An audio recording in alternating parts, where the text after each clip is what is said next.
And now, stay tuned for the program that is rated tops in popularity for a longer period of time than any other program in radio history. Sono lieto di poter rievocare in poche parole le esperienze delle prime trasmissioni radiotelegrafiche a grandi distanze da me felicemente eseguite attraverso l'Oceano Atlantico il 12 dicembre 1901.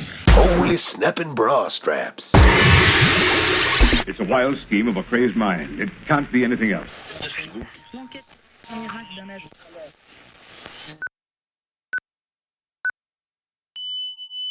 Republic of Avalon Radio. It's 0 hours, Avalon Standard Time. I am Eddie Holder from Guyana, and you are listening to Republic of Avalon Radio.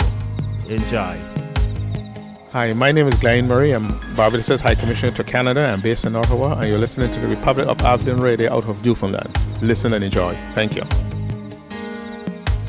Hello, Jim, and hello, Lillian. This is Jay Wilson in Los Angeles, California.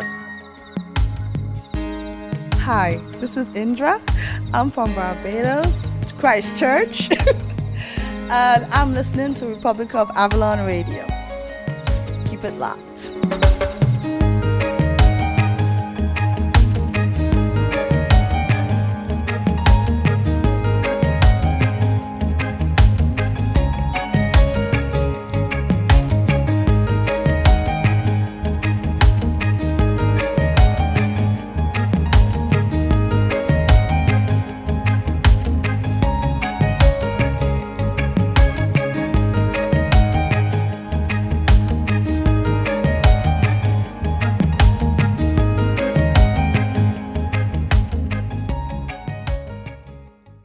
Republic of Avalon Radio. The best radio in the whole wide world.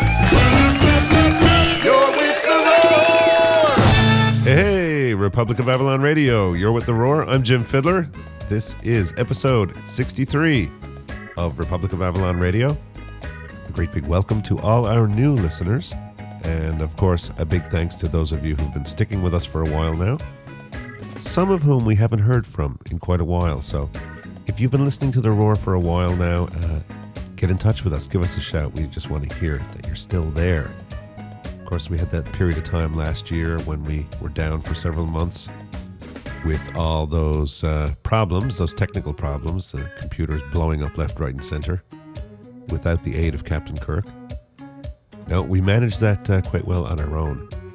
Just before that whole big ugly period, we had somebody in and had a very nice chat. And of course, it never went to air because that interview was on a hard drive that is still sitting here right now, completely useless. And I hope someday there will be some big technological breakthrough, and it will be a very easy thing to remove a platter from a damaged hard drive. The hard drive itself is the problem. I think the platter is fine. The information on the platter, I'm sure, is okay. But the hard drive itself somehow has failed. So I'm hoping one of these days there's going to be an easy way to retrieve the data, much of which is irreplaceable. Lots of live shows, concerts over the years, some old pressure drop stuff, all kinds of songs that I've written, and of course I would never remember them. I know, back up. Actually, I was in the process of backing it up when everything went south on me, so it just goes to show you. But in any case, yes, we had somebody in here, had a great chat, did an interview, and it's stuck on that hard drive. Hopefully not forever. But very recently, that person was kind enough to come back in here and have a second go at the process. And that person is none other than Gordon Quinton. Now, for any of you who know anything about Newfoundland music, you probably know the name Gordon Quinton. And for those of you elsewhere who don't, you will very soon. Gordon is a master guitarist, I would say, who works within the folk genre. And I guess I would just say that I've been familiar with his work for decades. and trying to find the exact words are difficult. For example, you hear people saying Eric Clapton is the best guitar player in the world, or Jimi Hendrix was, or Mark Knopfler, or somebody or other. And really, we're talking about apples and oranges. The best guitar player, that's kind of hard to put your finger on. For example, you may think Mark Knopfler is a wonderful, great guitar player, best guitar player in the world, whatever. And somebody may just point out to you this person called Chet Atkins. And if you have an open mind about these things, you can actually discover some really wonderful stuff. And by way of that suggestion, you may go listen to some Chet Atkins, discover a wonderful bit of guitar work that you didn't know about before, and then, lo and behold, discover that he and Mark Knopfler made an album together. And it would all fall into place for you. So, to say that Gordon is the best guitar player in Newfoundland is a very difficult claim to make in any case, really. At the very least, I would say he's the real deal. I would say that he's earned whatever respect anybody would have for any musician in any place. And it was my great honor to have him here and have a chat, so that'll be coming up later on in the show. I would also add on to that, after decades of respecting his music and him as a musician, it's also been a great pleasure for me to meet Gordon and get to know him somewhat. And certainly whatever respect I had for him as a musician has extended now to my respect for him personally. So we hope you enjoy that. And the music you've been hearing in the background here is preliminary tracks for my upcoming album, Reality Time. I'm just to the point now where I'm going to start putting in some scratch vocal tracks. That's what we call them. Sort of preliminary vocal tracks. Not necessarily keepers, not the vocal tracks that will stay in the songs, but I've got the bed tracks, the root, the foundation tracks, drums and bass and keyboards and guitars and things like that, put in there so that the thing has a foundation. And now, just to guide the other instruments, I'm going to put in some vocals, lead vocals. I'll just sing the songs, the lyrics, no harmonies or anything like that, I don't think.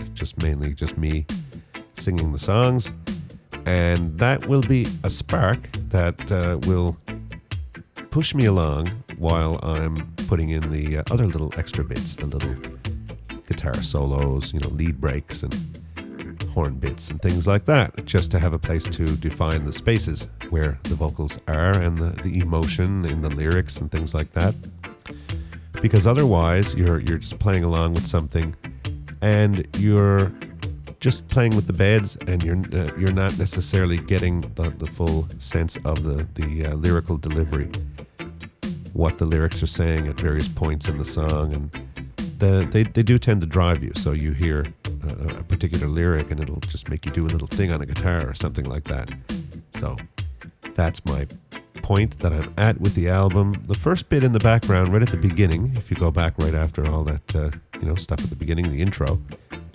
First thing is a song called Weapons of Mass Distraction. Something that I wasn't necessarily planning on putting on this album, but I just spontaneously there, a week ago or so, just decided to start laying down some tracks for it, whether it was for the album or not.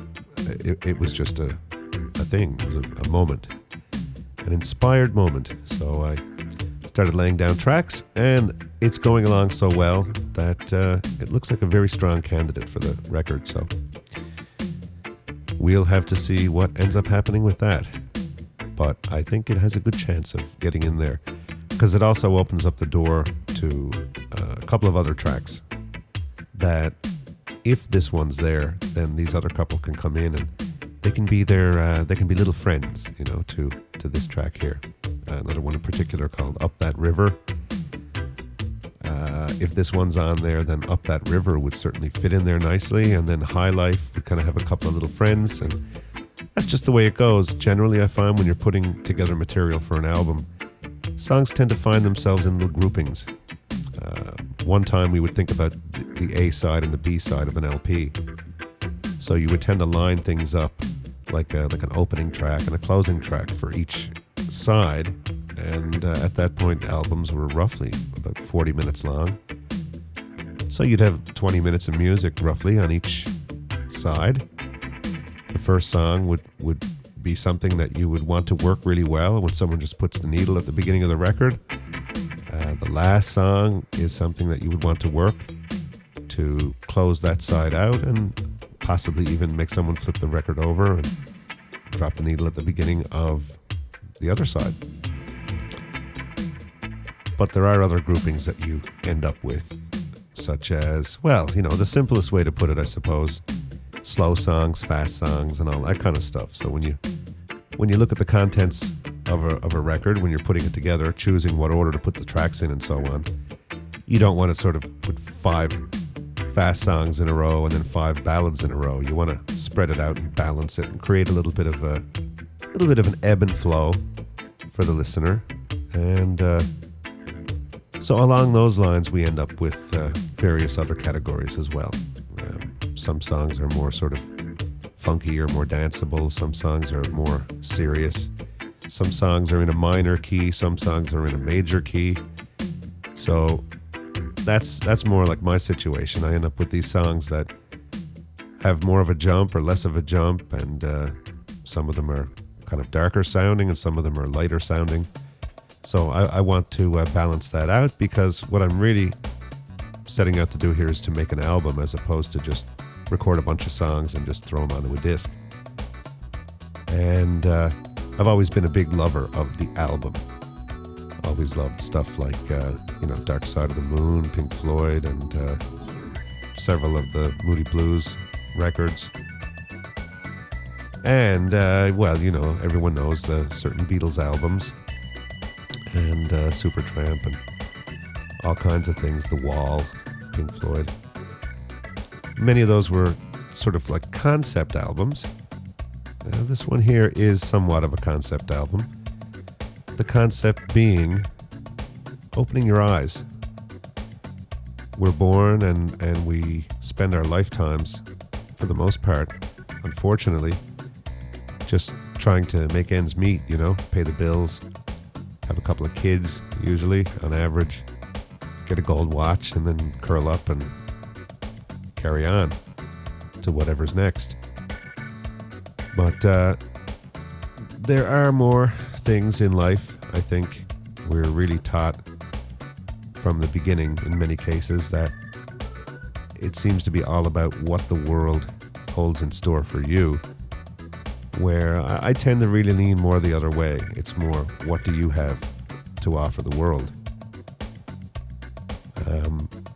Asking a child, what do you want to be when you grow up, is quite an unusual question to ask, really, when you think about it.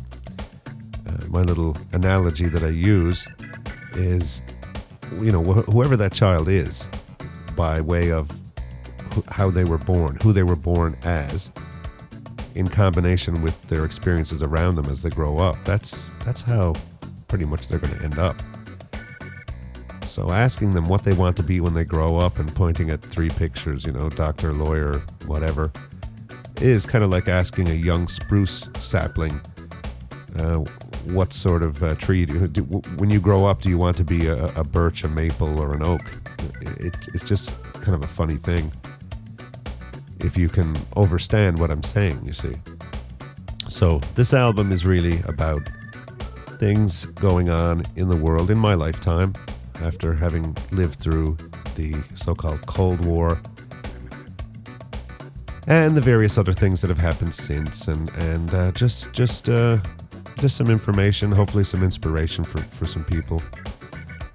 And I guess the overlying message is, you're here, you're alive, and you're not totally without power. You don't have to necessarily wait for anyone, any great power, any great, big brother or government or whatever to regulate your life and tell you what to do and change your diaper for you. You can figure some things out on your own and do some things with your life that gives your life meaning. And that makes the album sound like a whole big serious thing, but have no fear. It's actually a record that if you put this on and turn it up, you can just, you can boogie, oogie, oogie till you just can't boogie no more. It's true, folks. It's true. You will be able to do this with this record. So, anyway, it's coming along very, very well. I went into a remake for the third time of one of the songs on there called High Life. And High Life being making that choice for your life in terms of your output, what you give, and doing the best you can, making that choice, taking the high road as opposed to the low road in terms of who you are and what you do in this life. And again, that's a very danceable type tune. And I've written a new song and recorded all the beds for a song called Mash It Up. And that's pretty self-explanatory to anybody who's in the kin, you're down with the genre and all that stuff. You would understand that right away. And for those of you who don't or won't, right off the bat, mash it up just means go out there and do the thing. Mash it up. Don't just sit around. Get out there and mash it up. Do your thing. One line in the song says, "I'll do the work that I know I've got to do, but all of the rest, well, it's up to you." From sort of one person to another, just saying, I'll pull my weight, I'll do my thing, and hopefully that's encouragement just by action. That can encourage somebody else to maybe feel like they can do something, they can contribute something. So hopefully that will be the case with this record overall. And as I mentioned, that first one that you heard in the background, that Weapons of Mass Distraction. What's that about? Well, I think it's pretty obvious, really. It's a direct reference to some news that was going around for quite a while in terms of justification to start wars and do all kinds of things to people who had nothing to do with certain other things, but still people think they did, even though they know in their conscious mind that, I'm being a bit obscure. But the song isn't just about that. The song is about weapons of mass distraction in general. The TV is a weapon of mass distraction. All sorts of play toys and bauble and foolishness and so on can be weapons. Many things can be weapons. And weapons that we turn upon ourselves. That was my album Friendly Fire. It was so funny because after I came out with that record, I actually heard there was something in the news. There was an item in the news where some Canadian soldiers had been killed by some American fighter plane, had gone in and bombed and killed some Canadian soldiers, I think. And it was described as an incident of friendly fire. And many people hadn't heard the term before. And I actually heard people say, in regards to my album, geez, boy, you came up with the name of that album before that even happened, or something like that, But the term friendly fire, I think most people know what that means now. It's just the idea of kind of shooting yourself in the foot or getting shot by one of your own soldiers, that kind of thing. And I was applying it somewhat to Newfoundland history. But you'd have to buy the album, you'd have to listen to track one, the title track and so on, to get the full breadth of it, I think. But there you have it. So the album's going along very well. We're currently working on a few different things. We're getting our toe in the water of a potential AtlanticFest 2008. And we'll keep you up to date on that. We're hopeful. We're keeping our fingers crossed. But, folks, it's all about, in this society, it's all about money, really. And people aren't going to just come and play for free, and everything's not for free. So in order for us to do this, it's going to take some juggling. And whether we're able to do the juggling we need to get it all to fall into place and work, and so that everybody can come and do their thing and participate and walk away feeling more dignity than many other, or if not maybe all other things they've ever done in their lives. I don't know, because it's not all fun and glamour, the whole glamorous, exciting music business. It's not all great stuff, and anybody who's worked in it can tell you that for sure. And from our experience over the years, we would like to at least make this to be something that's a little different in those regards. So we'll see. Anybody out there who wants to hum in a cave or say a prayer or just keep some positive vibes going for AtlanticFest 2008, that would be greatly appreciated. Also, we're currently working on helping Dr. Katherine Albrecht out with her show. She does a show right now on We the People Radio Network. You can find that at WTPRN, as in We the People Radio Network.com. And there's a listen live button. She's on every weekday from, let's see, what is that now? From 10 a.m. to 12 p.m. No, sorry. Yeah, 10 a.m. to noon Eastern Time every weekday. But that's also available as a podcast. So if you click on the podcast button on that page, I think she's the second one down. By the time you hear this, she may be the first one on the top or the fourth one down. I don't think it's in terms of ratings or anything like that. So check that out. She does an absolutely great show. And we're just helping her. Lillian's helping her with the website side of things, helping her get the website up and working well, looking good, and very functional, all that kind of stuff, as Lillian does so well. And I'm helping her with the show itself, some of the bumper music, the stuff that you hear just before the commercials and just after, and perhaps some intro extra stuff, a couple of things like that. So, and that's kind of where I shine. That's the thing that I do, sitting right here in the root cellar with this console over to my left. That's the stuff that I like to do. So, and only too glad to help out. Anyway, it's a wonderful show. Go check it out. It's at WTPRN.com, as in We the People Radio Network. And her name is Dr. Katherine Albrecht, or Albrecht. She married German, so good for her, I'd say. Very, very good for you, Katherine. Well, I've been babbling for a long time here, and I hope that it hasn't been too lengthy for you folks. Just want to, before we push ahead with Gordon, got a little bit of music here I'd like to play. Kind of send it out to Gordon and Patti and their feline friend, and of course to all the rest of you listeners as well. It's a song from my Midnight Rover CD. Just before we get to that, though, just want to send out a big thank you to everybody during Christmas, during December, Christmas, and since, who've gone over to republicofavalonradio.com and clicked on the PayPal button and dropped a contribution in there for us. It's just really, really so much appreciated, because we are here literally, in the cold, and we need furnace oil, and we need food, and all these kinds of things. And, Lillian does her thing, I do my thing. But this whole thing here that we do for you, we have no sponsors, nobody pays us. It's strictly listener supported. And we just really, from the bottom of our hearts, we just want to thank everybody who's gone over there and shown their appreciation.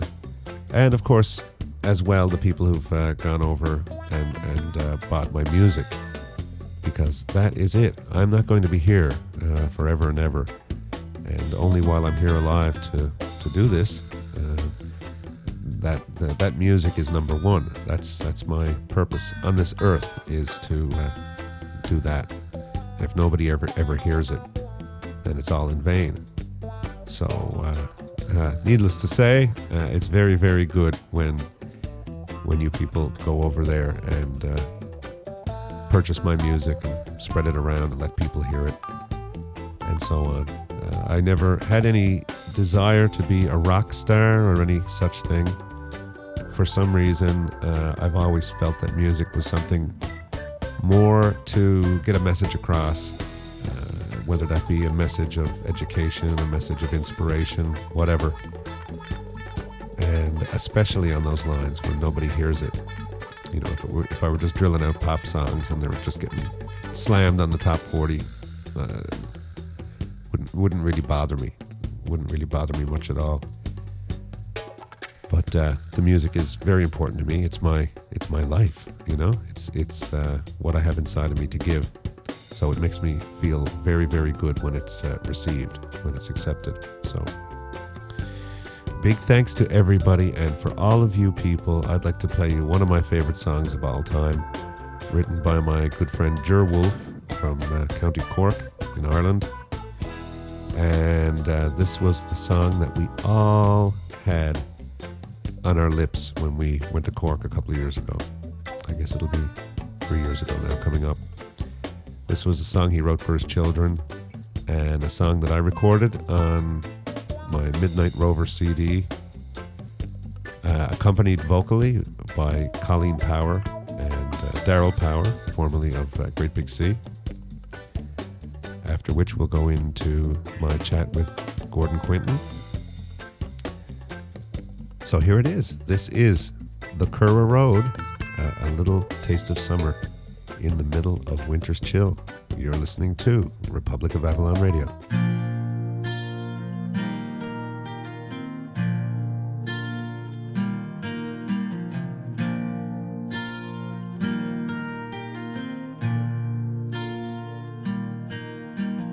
In the summer we'll go walking way down to the river, down the Curra Road. Past the blue sky we'll walk under, listen to the humming bees, and on we'll go. We won't worry about the traffic, worry about the radio, worry about the phone. In the summer we'll go walking way down to the river, down the Curra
This is Larry Scootcon from the Blind Cool Tech Podcast, and you're listening to The Roar,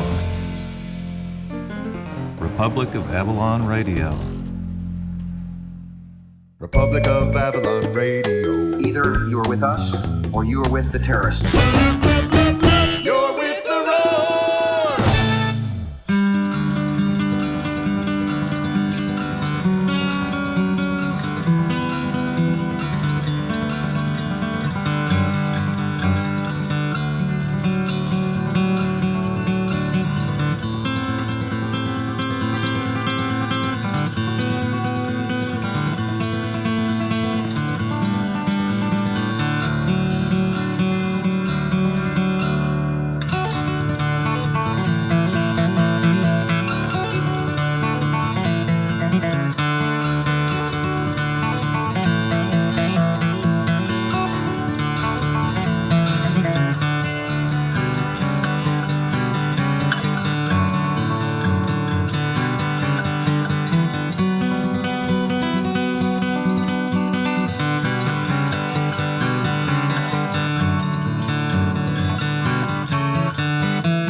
Well, that was A Windy Day by Gordon Quinton, and Gordon is, as previously advertised, Gordon is here with me right now, and Lillian's in the background, getting ready to go to the store, and we're just sitting here at the kitchen table, having a cup of coffee and talking about all sorts of interesting stuff, and we hope that some of the stuff we talk about here is interesting as well. We were just wondering, geez, maybe we talked about all the interesting stuff and there's nothing left, and it's like that old expression, sometimes you're talking to somebody on the phone, you say, okay, well, let's hang up now because we won't have anything left to talk about when you come over, sort of thing. So welcome to Republic of Avalon Radio, Gordon Quinton. Oh, well, thank you very much. It's really nice to be here. So obviously, from that bit of music you just heard, Gordon is a flautist. No, a guitarist. And that guitar obviously wasn't electric. It was acoustic and steel string. So maybe just tell folks a little bit about your relationship with that instrument. Well, over the years, I've always been interested in the guitar. When I started first, I started on an acoustic guitar, and then I got into electric guitar playing. When I was a young fellow growing up, I was really influenced by the Adventures and the Shadows and those groups. Really liked the sound of that electric approach that the Shadows had. It was like a silvery tone, and it was quite haunting and melodic. Did you probably even at one point have a silvertone guitar? I did, yeah. Actually, I did have a silvertone electric, yeah. And I played a lot of, like I say, Adventures and Shadows. Yeah, that kind of thing, yeah. And then when the folk boom came along in the 60s, Gordon Lightfoot and people like that came along, and Bruce Coburn, Joni Mitchell, I got really interested in the fingerstyle guitar, so I more or less went back to the acoustic guitar and started developing a fingerstyle approach. I remember seeing a fellow by the name of Lenny Breau on television way back in the 60s, and he was a jazz guitar player, but I liked his approach to the guitar. He made it sound quite full. He could play by himself, and it sounded like almost like a little orchestra, you know, and that really fascinated me, how you could make one instrument sound so full. Yeah. So I started getting into finger picking, and over the years I've developed my own style of, I guess I would call it acoustic folk. Yep. And then I got into composing my own music, and my music, I try to develop like soundscapes. I try to paint pictures with my music. Like the piece we just heard, A Windy Day, I had this vision of the leaves. Every now and then you get this day when the leaves are blowing and there's all kinds of swirling notes. So I decided to write a piece with a lot of swirling notes, and it conjured up a vision of a windy day. So that was the title piece. So it's a folk finger-picking style based on years of influences from country music to old rock and roll to, I guess it's melody based, but traditional music as well. Yeah, that's traditional music. I play a lot of traditional music as well. Mm-hmm. Yeah. When I was growing up, actually, the first music that I heard, my grandmother used to play the accordion. She was from Marasheen in Placentia Bay, and she used to play the accordion and sing these old Irish songs and step dance and so on.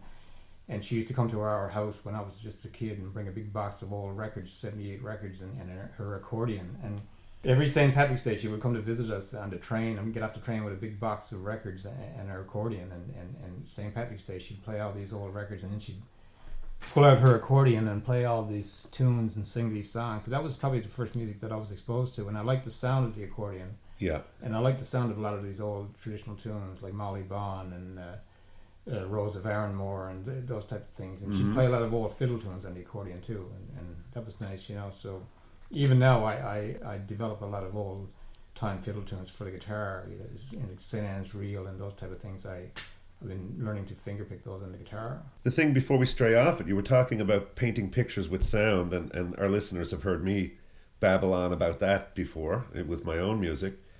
I've had occasion to, it might sound like some sort of magical thing or whatever, or maybe it's sort of, not quite the case that you can actually do this, but I have proven for myself in this lifetime that you can actually take an instrumental piece of music and without mixing any sound effects into it, like sound of wind or sound of ocean or whatever, right, you can actually paint an image in someone's mind, and they can tell you accurately, where them, in some cases, maybe not exactly guess the name of the song, but certainly get it in the right zone.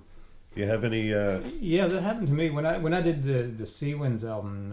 That was the first album that I did of all original music, and a friend of mine, Jerry Squires, a well-known painter, he said I met Jerry way back in the 70s, and he said, if you do an original album, I'd like to do the cover painting for you. And he said, so I worked on this recording off and on for about a year or so, and then when I finally got a rough demo tape, I took it to his house in Holyrood, and I didn't tell him any of the titles. We just sat down and played the music, and he listened to every piece. And there was one particular piece I played, and I'd written a reel, and it was based on a river back home where I was born in Windsor Grand Falls, and I wrote a piece called The Exploits River Reel. Yeah, that type of thing. And when I played the piece for him, he said, I didn't tell him the name of it, and he said, that sort of reminds me of a rushing river. Yeah. And that was amazing, because that's what it's called, The Exploits River Reel, and it was sort of uncanny how he picked it, But it's not really. I mean, it's very, I've noticed it too, and I've had songs, one from my Gypsy CD called In Through the Narrows. Yeah.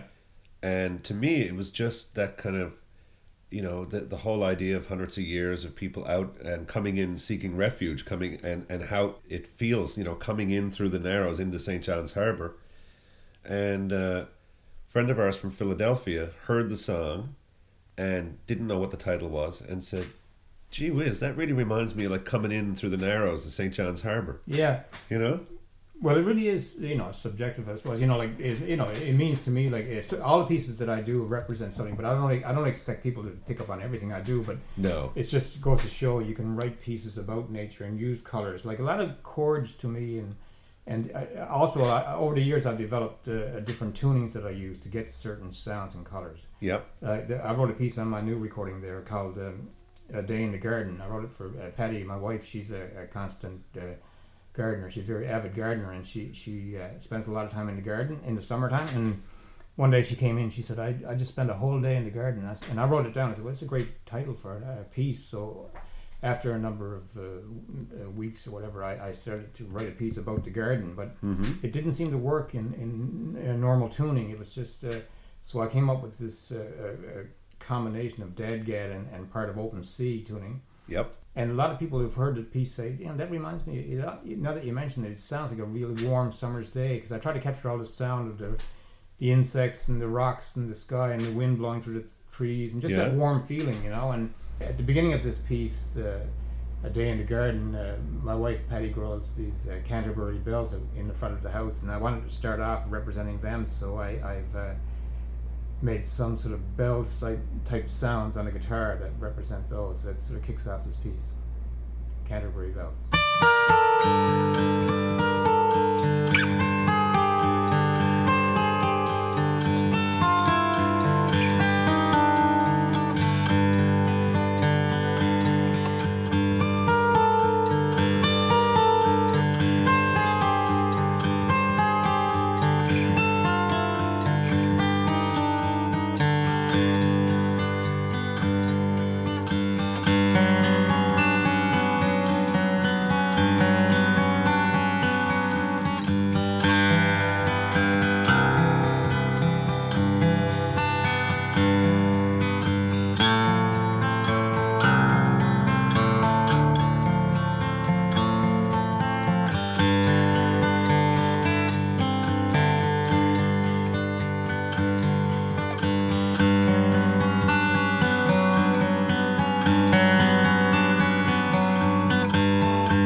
Okay, so that was A Day in the Garden, and I hope you guys enjoyed the experience as was intended by the composer.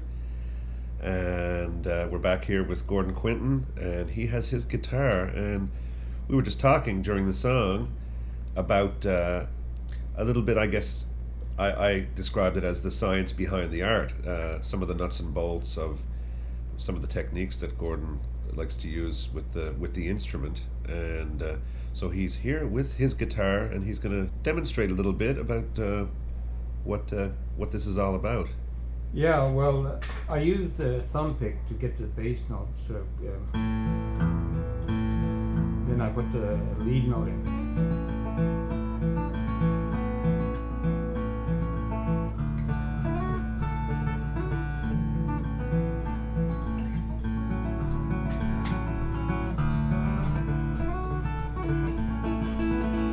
Some pull-ons and hammer-ons. Yep.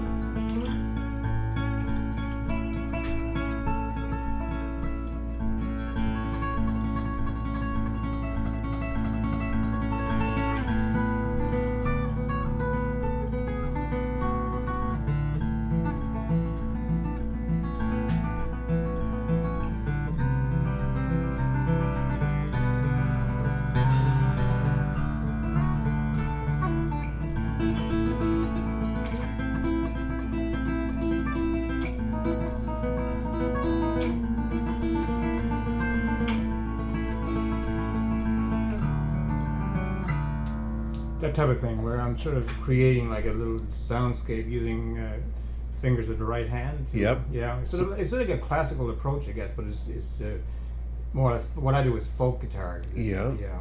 So that's a thumb pick, and you're using your fingernails. Fingernails, yeah. Uh-huh. I use basically the thumb on the bass strings, and the first finger on a couple of strings, and then I play the lead note with the third or fourth finger, you know. Yeah, and I'm sure some of our listeners are interested in what sort of an axe you're sporting there. What kind of a guitar is that? Well, this is a Gibson J45 that I use. It's sort of a real workhorse. I use it for all my bookings and so on. Yeah. It's a good working guitar. It's quite responsive, you know. How long have you had that particular baby? This one is a 1991 model, so it's 16, 17 years old now, this guitar. Yeah. I find it's quite good for my style, you know. Yeah, it's got it's bright but not sharp, and it's got the nice richness of the tones. You can hear the harmonics. Well, I mean, I find open tunings anyway. You can take the worst guitar in the world, and open tuning will make it sound like it'll bring it to life. Yeah. Definitely, yeah. And this one right now, this was just in a drop D right now, but it's good for the. I mentioned earlier about the traditional type tune, so I wrote a piece based on accordion jigs, and I get a lot of nice rolls in the bass string. It just sort of goes like this.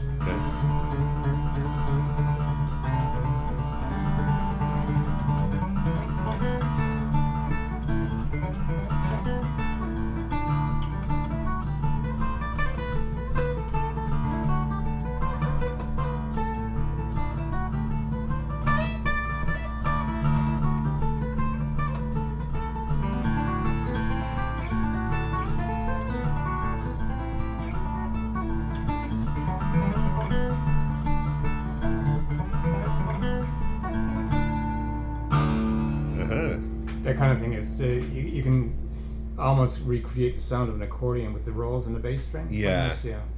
So these are some of the techniques that I use. It's like a quick jig. Yeah, a quick jig. Yeah.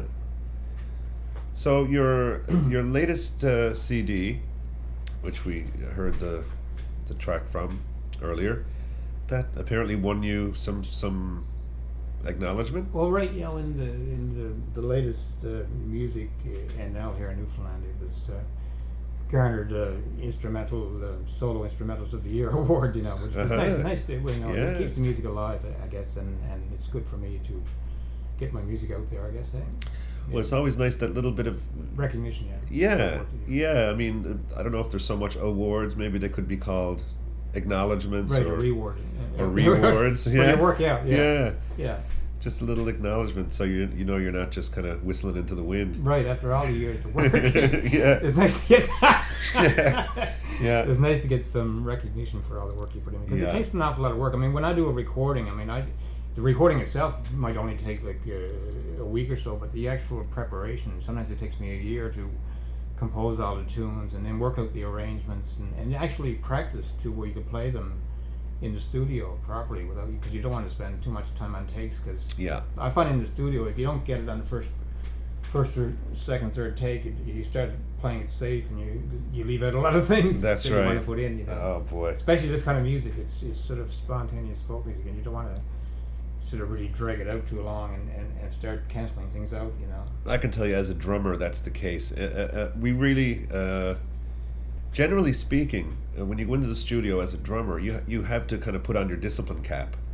And there's a lot of little things that you, say live, for example, you might play a certain way, a lot more open. And, right, and you really have to watch out what you're doing when you go in the studio, because you're stepping under this big microscope. Yeah. Well, I find that too, like, they're two completely different things, a live recording and a studio recording. Like sometimes when you're playing a live concert, you can get away with a lot of things you wouldn't normally get away with in the studio, because things work differently on stage. You're playing a live concert, you can hit the guitar a bit harder, and you can actually, make some sort of weird sounds. It's like hook your finger on a string, and it sounds quite wonderful in a live concert sometimes, but if you put that on a recording, it almost becomes annoying because it sticks out too much. Yeah. So a live recording is actually quite different from a studio recording. You want it to be fairly clean. Now, same is true sometimes with my music in the studio. If I get a good take on something and there's a little bit of a buzz on a note or something, I'll probably leave that in rather than go with a take that is probably cleaner, but it loses a bit of the dynamic and feel or something. Yeah. It's a whole science, recording. It is. To me, sometimes things work. If something works for you, you can leave in something. You can leave in a mistake if it's not a big mistake. If it's a little tiny bit of, it's not really a mistake. It's sort of a coloring or something. Obviously, you wouldn't leave in an actual wrong note or something like that. But if you hit a different color note, if it doesn't clang the way you want it to clang, who cares? I mean, as long as it clangs a certain way. Yeah, that's right. It's like a Van Gogh painting. I mean, all the lines are not perfectly straight or something, but they work for his style. And it's like public speaking. You might at some point take a sip of water or clear your throat. That's you didn't put that in as in your notes. Clear throat here. Yeah. But, I know what you mean. Yeah. And sometimes you get a surprise. Sometimes you play in a studio and you do something that you didn't intend to do, and it'll come out really beautifully, and you can't duplicate it. It's something. You ever yes, happen to you? All the time you discover things. It's a whole different art form. I think there's a long-standing, I think mostly with some musicians, but with listeners, with people who aren't musicians themselves, music lovers. Yeah. They kind of lean toward various opinions about things, live versus studio and analog versus digital and all these things. Yeah. But the live versus, some people think the live is real, and they think that the studio is maybe not as sincere, or some people think that the live is just sort of a dumbed down version of what's in the studio. I myself really think that they're two separate things. There's something to be gained by the performer and the audience in both cases. And there's no point in necessarily trying to replicate the studio on stage or trying to replicate the stage in the studio. No, I know what you mean. That's one thing. That's what I've learned too over the years, that they're two separate things, and both have good things about them. They're like oils and pastels. Yeah. Whatever, when you're painting. Yeah. Because I notice, like, a lot of times when I'm playing a live concert, I'll play a tune maybe a bit faster than I would in the studio, and it works well. Yeah. But if you put it on a recording, it's you can tell you're rushing it a bit. But sometimes with a live audience, it's good to do that. I've noticed a lot of stuff like that. It's just little things you notice over the years, that you wouldn't think about maybe 10 or 15 years ago, but over the years you notice things like that. I was listening to a live recording, actually, of the title track of my album that I'm working on right now, Reality Time, and boy, compared to the studio version, was it fast? Yeah. Oh yeah. Yeah. But it worked. It worked that night. I mean, that was the tempo to play it at that night. Yeah. And where does that come from? That's another interesting thing. maybe for us to touch on. Well, I think a lot of it is the energy of you and also of the audience. That's people, right. People are built up into this excitement, and it works well like that. Those are the best performance. The best performers are the ones that are working. There is a symbiosis, between the performer and the audience. Yeah. As opposed to, hey, look at me or listen to me.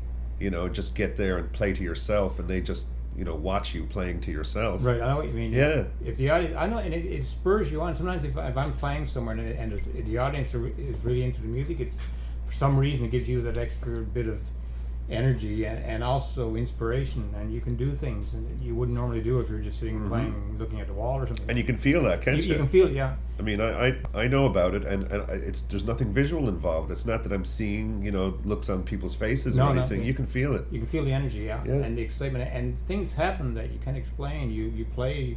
I've done things that I normally couldn't play very well sitting in a studio. Yeah. In a live situation, it seems like they come out. You do things and you look down and wonder, how did I do that? who was that? It's like you've grown an extra finger or something. Yeah. You try something, Maybe to make up for something else.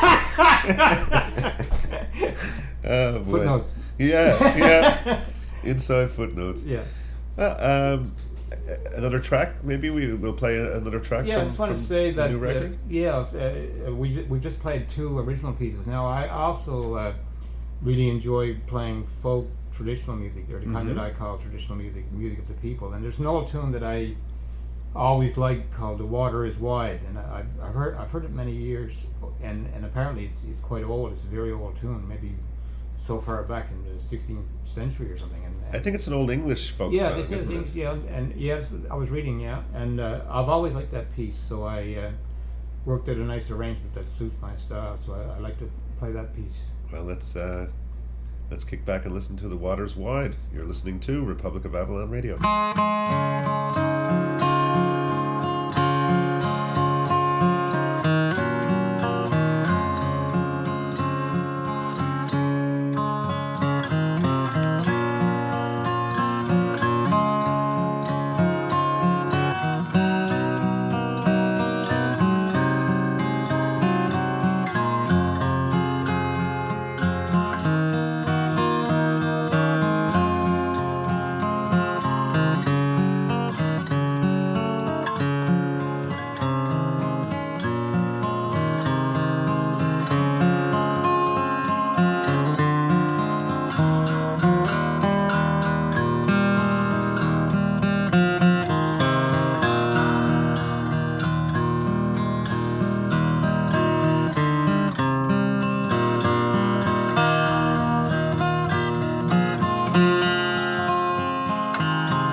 My music to me it's like a self-expression, a spiritual expression over the years that I've done. I've always loved the guitar, and what I do is try to deliver some sort of musical statement that represents what I do. Mm-hmm. And basically, even though I composed the music, it's I didn't create it. The music is always there.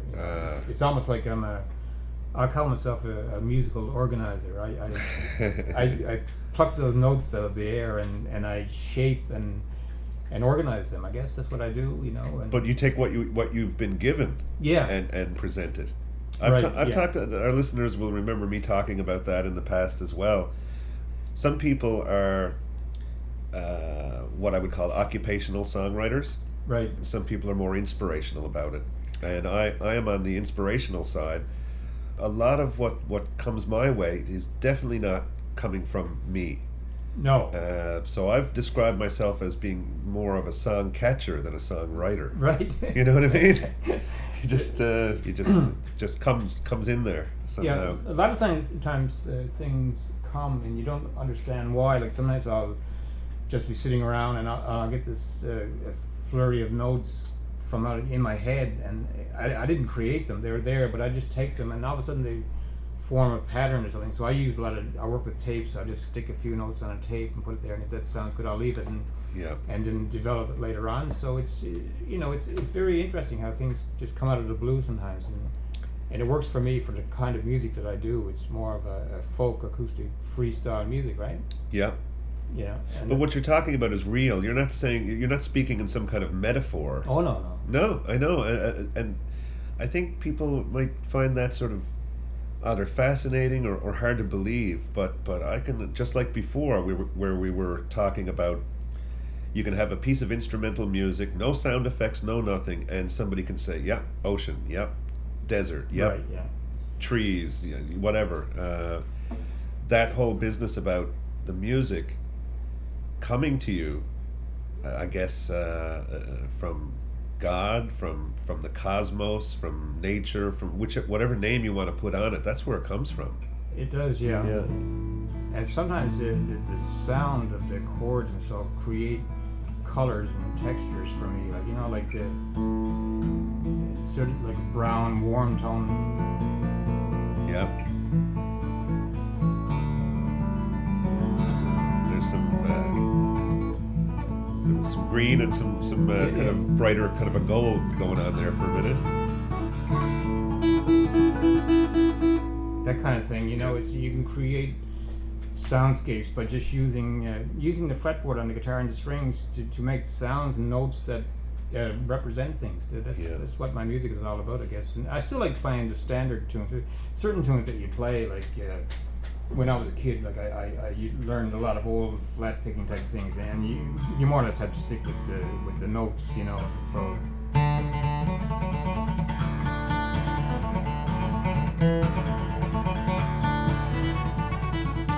That kind of thing, it's a pretty strict fiddle tone, and those are fun too because they teach you to be accurate with the instrument, and the notes is like a discipline thing. Yeah. But then I get into more of over the years I've developed an impressionistic approach. I sort of purposely take chords and break them up into different sections and create moods or so on, that type of thing. Yeah. No sort of set,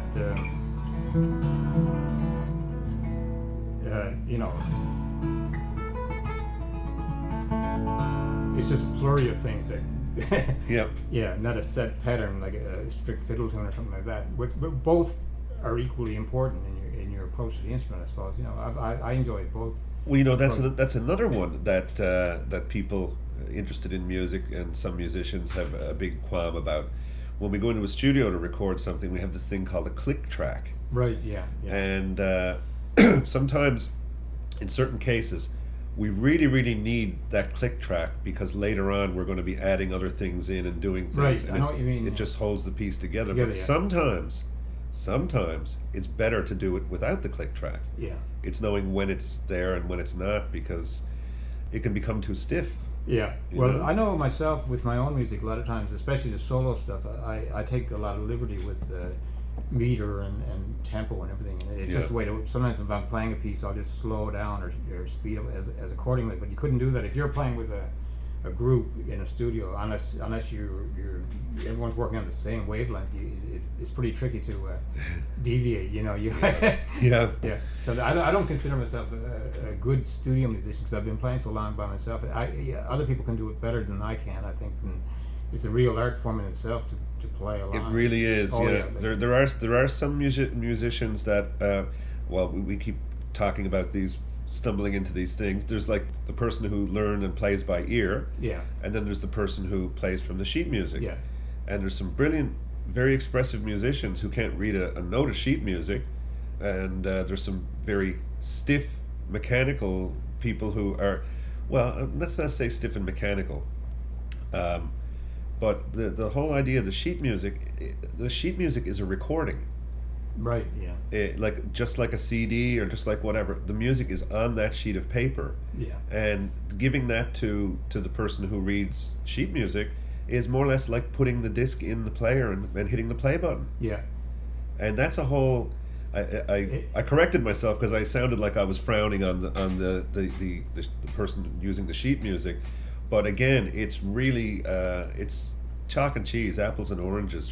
There's something really good about both. Oh yeah, well I really admire people that can read music and play it from a sheet like that and still get a really beautiful recording, whatever. I mean, it always fascinates. I can't do that. I can't. When I'm playing, I just have to go right inside my guitar. If I had to look at a sheet of paper, I can't. It sounds like doing two things at once or three things at once. And people that can do that, like you said, there's room for everyone, and there's really good things about everything, right? I did it for a while. Did you? Yeah, I studied music. I studied classical music, piano, and music theory at the Maritime Conservatory of Music, and I leaned away from that. I got out of that because I did feel stifled.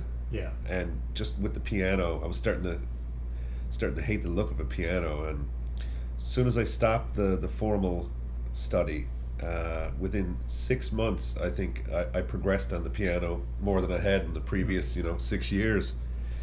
And it reminds me about Bach. He actually, everyone thinks of Bach and the conservatory and all that, but actually Bach went and hung out with the gypsies. All right. And it's a freestyle.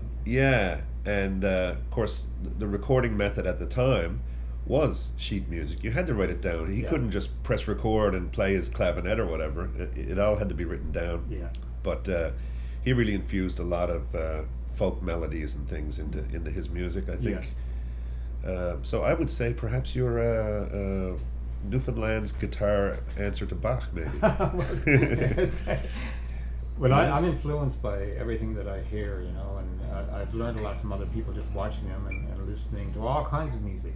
Everything has influenced me, and it's all come down into my own little style. I still call my music folk music because it's a mixture of everything, and it's learned from other people and from watching and listening over the years and developing things in that way, It's all folked up. Yeah.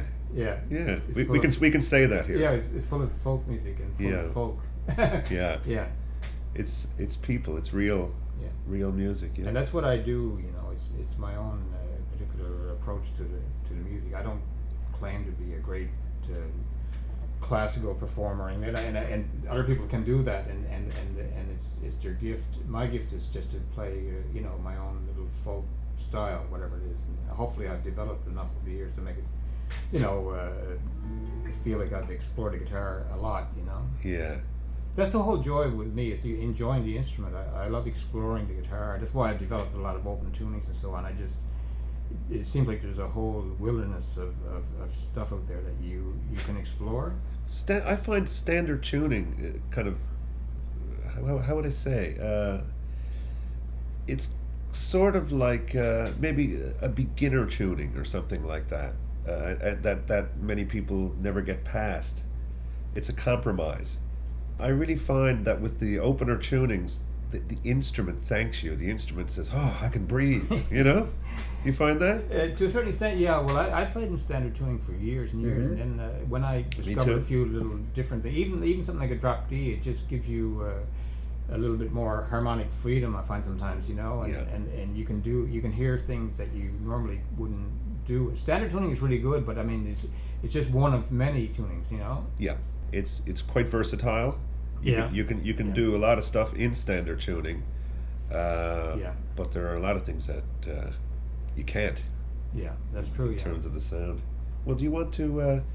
First of all, on behalf of all our listeners, I want to thank you for coming by, having this chat. Oh, you're welcome. And we finally. Well, hopefully now we'll check and make sure that this came out. Hopefully we won't have any hard drives go south. I'll be back again next Christmas. Yeah.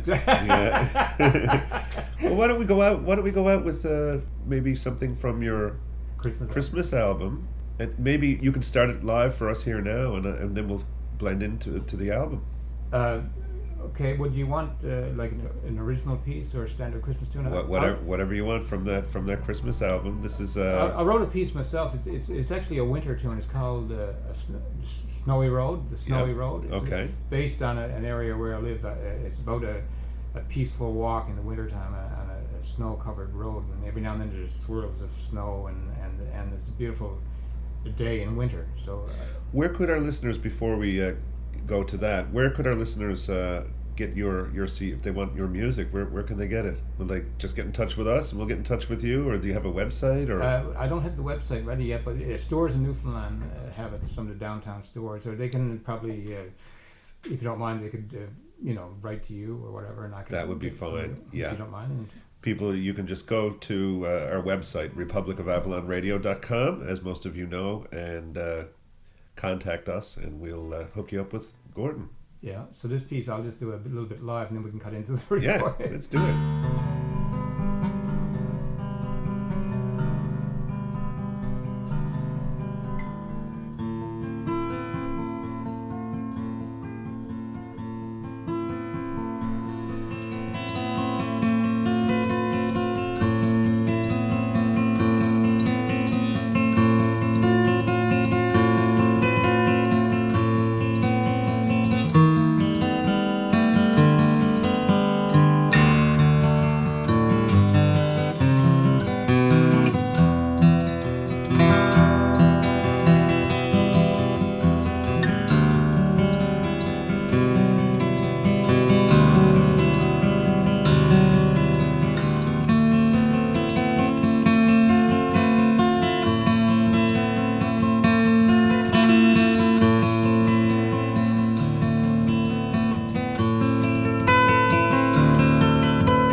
Well, that does it for another episode of Republic of Avalon Radio, episode 63. A big thank you to you for listening.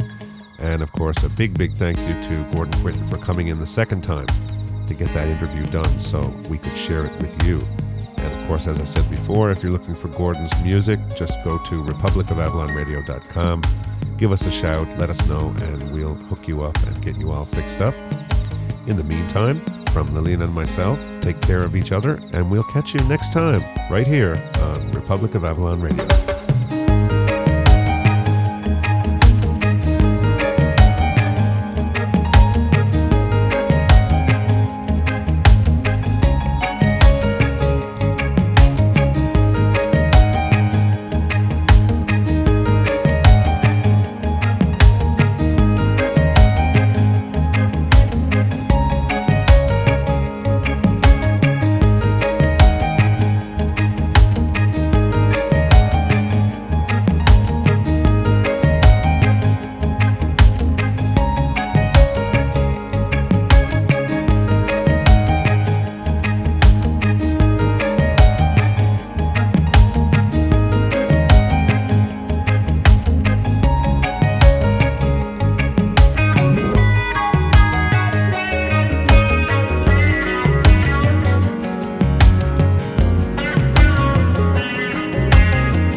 Rootcellar production.